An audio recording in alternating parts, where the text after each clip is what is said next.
Hello, folks. Welcome back. This is Chris in Central Pennsylvania. And I predicted it wouldn't take long for the media to begin attacking Donald Trump's legitimate, warranted travel bans and restrictions against 19 countries that fail to comply with international standards for passports and data sharing or proving the provenance of the people whom they issued passports to, as well as a number of these countries that have abysmally low return rates for those who are granted visas, who are not coming here for legitimate business, but rather to seek illegally to stay in the United States. Some of these shocking 50, 75% of the visas issued, people do not return home.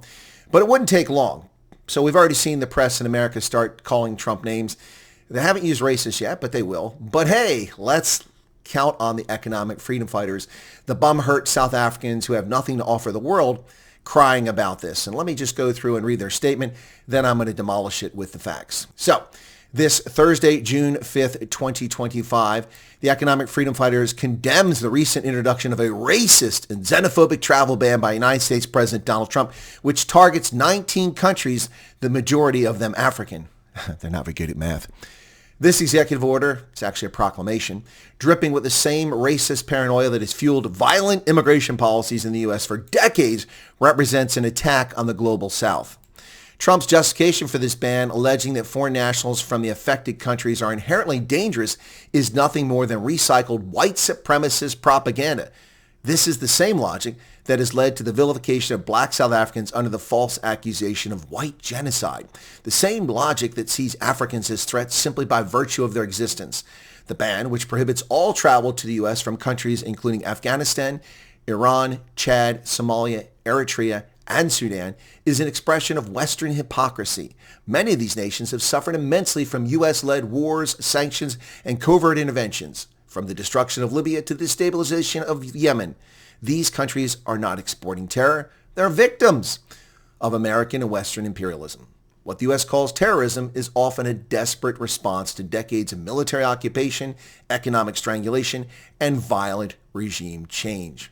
Nations like Cuba and Venezuela, which have been targeted for their sovereign decision to follow socialist paths, continue to suffer under sanctions and blockades. Now they are once again punished, this time through discriminatory immigration policy for daring to resist U.S. hegemony. While the ban exempts athletes from attending the 2026 World Cup and the 2028 Los Angeles Olympics, this exemption only confirms the moral bankruptcy of the U.S. You cannot call for the world to unite in sport and peace on one hand while enacting foreign policy rooted in racism and exclusion on the other.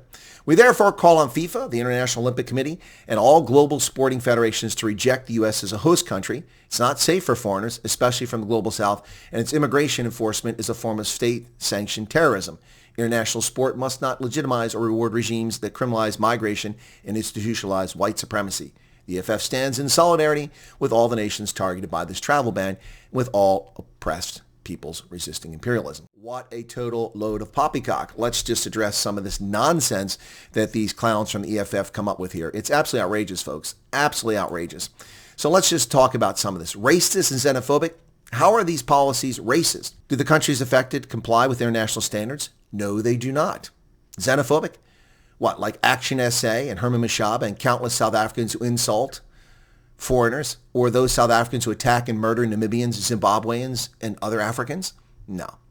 Trump's proclamation does not ban Africa, only countries that fail to comply with internationally recognized standards. And the math here is pathetic. The EFF says that the majority of these countries are African. They're not. They say 19. 7 African countries are affected. That means that 54 minus 7, that means 46 African countries are not affected by this, including South Africa. Racist paranoia. Let's just turn the clock back. We'll travel with Sherman and Mr. Peabody in the Wayback Machine. 2017, the first year of President Trump's presidency, 700,000 foreign nationals were naturalized to be U.S. citizens. In 2018, 750,000. In 2019, 840,000. The number continued to climb each year under the Trump administration until the final year, which of course was the COVID year of 2020. Nonetheless, during Trump's administration, 2,900,000 foreign nationals became American citizens. Virtually none of them were white. Over 80% came from the global South. What racist paranoia? What xenophobia? You're a lying sack of horse manure, EFF. These mindless EFF twits are not only stupid, they're also dishonest. violent immigration policies. What other country naturalized over 500,000 foreign nationals from Global South annually? None. Those people couldn't come here and become citizens if what the EFF claims is even remotely true. So we just rubbish their lies with the facts. South Africa rounds up illegals and deposits them at the Bight Bridge border crossing all the time. But the EFF calls the U.S. violent. They falsely claim that Trump's justification is that the countries are inherently dangerous. That's dishonest. Trump clearly articulates why every single country is restricted on his list. The EFF just needs to bother reading the actual proclamation. Now, most of these countries either do not comply with international standards or their nationals stay illegally in America at shockingly high rates. The ban applies to countries that have suffered immensely from U.S.-led wars, sanctions, and covert operations.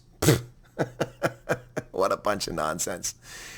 The nations EFF mentions are largely rogue states that oppress their citizens in horrific fashions. Yet the EFF defends them.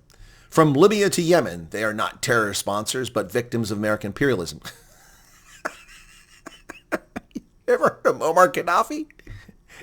I'm sorry. How is attacking international shipping responding to American imperialism in Yemen, a country we've never gone to? What a crock. They're calling on FIFA, the IOC, and all international sporting federations to reject the U.S. as host country.